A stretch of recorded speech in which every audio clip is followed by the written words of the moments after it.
active shooter situation has been reported in Wallace, Idaho. The latest details tonight. A strong cold front is going to be bringing the coldest temperatures of the season to the inland northwest this weekend, and I'm also tracking a little bit of snow for this evening and overnight. New laws are going into effect in Washington at the start of the new year. Tonight, we'll break them down and share how they impact you.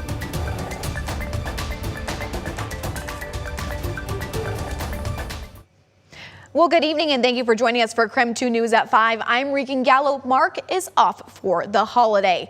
Now, we are breaking into breaking news right now. Within the last few hours, what appears to be an active shooter situation has unfolded at the Shoshone County Sheriff's Office in Wallace. Here's a look at what's happening right now. Now, Mineral County Sheriff's Office posted on their Facebook page that reports of an active shooter at the Shoshone County Sheriff's Office are accurate. Now, these videos on your screen were sent to us by a viewer, and you can see the police presence. They're using drones to assess the situation. We were also able to confirm that Kootenai County has sent a SWAT team to assist law enforcement. Just a short time, the Idaho Department of Transportation also announcing that the exit 62 on I-90, both east and westbound, has been closed off. This is a developing story. We will bring you more details as they become available, and we do have a KREM 2 News crew on the way to Wallace. We'll be covering the story tonight as it continues to unfold. Well, we now move to the other top story tonight, which is our weather impact alert. Here in Spokane, we got a wintry mix with snow and maybe rain this morning, with more expected on the way. I turn it to Michelle Boss, who's in studio. Michelle, tell us what we're looking at for downtown and Spokane and across the inland northwest. Yeah, pretty complex forecast. A very strong cold front is moving in tonight, and it's going to have very cold air associated with it. We've had kind of a mixture of rain and snow all day long, but temperatures have just been so far too warm for any of that snow to stick. As we see the much colder air move in, it's going to be kind of chasing the precipitation tonight. So we do expect a transition from rain to all snow later tonight, but just how quickly that ground can cool off so that snow can start sticking, that's kind of the complicated part. So either way, it does look like light accumulations in the Spokane and Coeur d'Alene area, but what's more important is once that cold air does come in, we will see temperatures well below freezing, and so any wet roads and even any light snow accumulating areas are going to be very slick with temperatures only in the 20s. So winter weather advisories are in effect through tomorrow early morning for additional snowfall.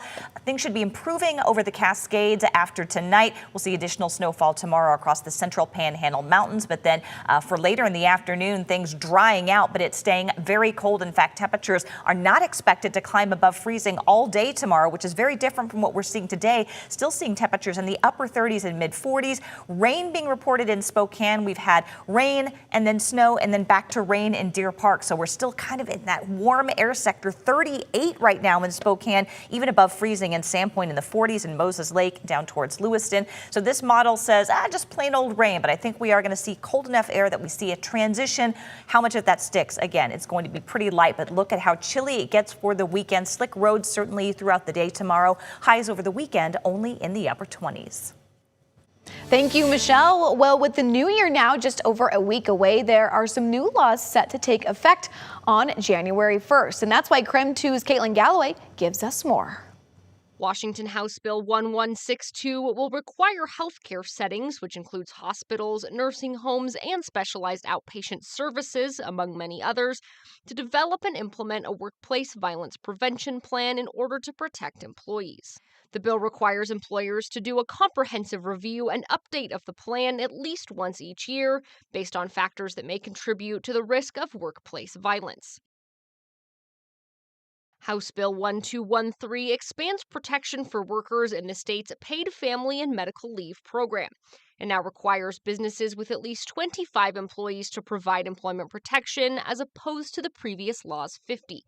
It also provides an employee with protection after being employed for 180 days before taking leave. It mandates that employers are frequently informed of their responsibilities to provide information regarding benefits and employee protection, and make sure those benefits are easy to understand and easily accessible for employees.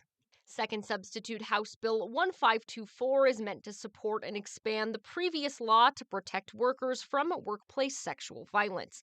It puts a special emphasis on isolated employees, defined as those who spend at least 50% of their time in the workplace alone. Security guards, retail employees, and housekeeping staff fit into this category. The bill acknowledges isolated employees as their own class with increased protections and regulations. This includes providing mandatory panic buttons and training employees to use them and managers and supervisors to respond. The purchase of panic buttons and training provided must be documented. And Senate Bill 5101 expands access to leave and safety accommodations to include workers who are victims of hate crimes and bias incidents. The current leave and safety accommodations allow victims to take leave while recovering from things like domestic violence, sexual assault, and stalking, as well as getting medical care and participating in criminal and civil justice cases without fear of losing their jobs.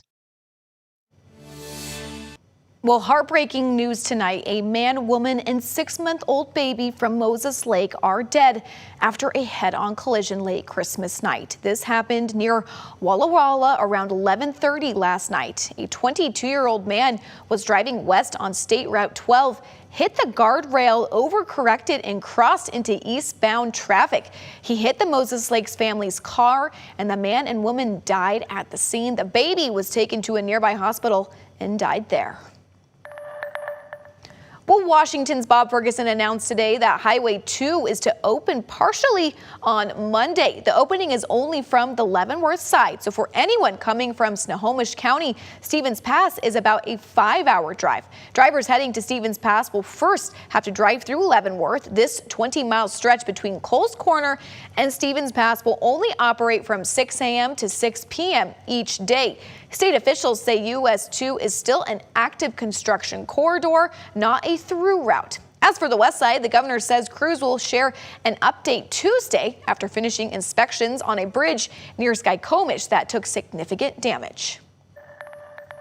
And as law enforcement ramps up their drunk driving patrols over the holiday, legislators are looking at changing the way the state views drunk driving. And one DUI crash survivor is joining the campaign, hoping his story could change some minds. Drew Mickelson with our Seattle sister station has more. Really make sure your heel position is like where the white kind of meets the volume, I think. Josh Jackman's happy place. So put your left foot there. Coaching climbing at Spokane's Wild Wall. There you go. 20 years ago, he was on the wall. In between climbs, you have a break. What are you going to do during that break? Today, Jackman coaches from his wheelchair. Climb with your eyes. Offering advice from experience. And according to the State Patrol report, they were going 86 miles an hour. In July of 2007, Jackman nearly died. I remember kind of a loud noise. I can remember feeling hot. And then for me, I wake up in October. For more than 2 months, he was in a drug-induced coma, recovering from broken bones and internal injuries. The driver who ran into him died upon impact.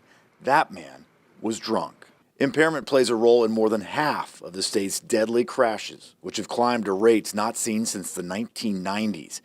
A bill to lower the state's blood alcohol content threshold from 0.08 to 0.05 will be debated again in Olympia next year. Utah is the only state with that level, but more than 150 countries, including parts of Canada and Mexico, use that standard. State and federal research suggests there is impairment at 0.05. What does it take to get to that level? Well, the National Highway Traffic Safety Administration says for drivers on an empty stomach over a 2-hour period, for a male, somewhere between 3 and 4 drinks, and for a female, more like 2 or 3 drinks. According to newly released research from the Washington Traffic Safety Commission, when people were first surveyed about the law change, 54% supported it. But after learning more about what lowering the BAC could mean, 71% were on board. It's not like a huge cultural shift to get people on board with this. Josh Jackman thinks tougher laws and a lower threshold might have prevented his crash. It's not going to change consumption, and it's not intended to. It's going to change your driving behavior.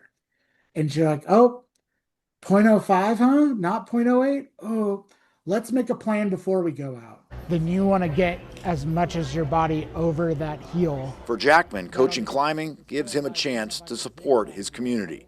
He looks at backing this push for a tougher DUI law the same way. That community, and this is, this is also a part of community. How we choose to be responsible for each other, how we take care of each other, how we protect each other. That survey included results from drivers across the state, 850, all 21 and over. We're told 20% thought the state already had a BAC limit of 0.05. In Olympia, Drew Mickelson, KREM 2 News. Well, there's still much more to come here on KREM 2 News at 5. New details emerge about the Christmas Day U.S. airstrikes against Islamic State forces in Nigeria. What we know in just 2.5 minutes.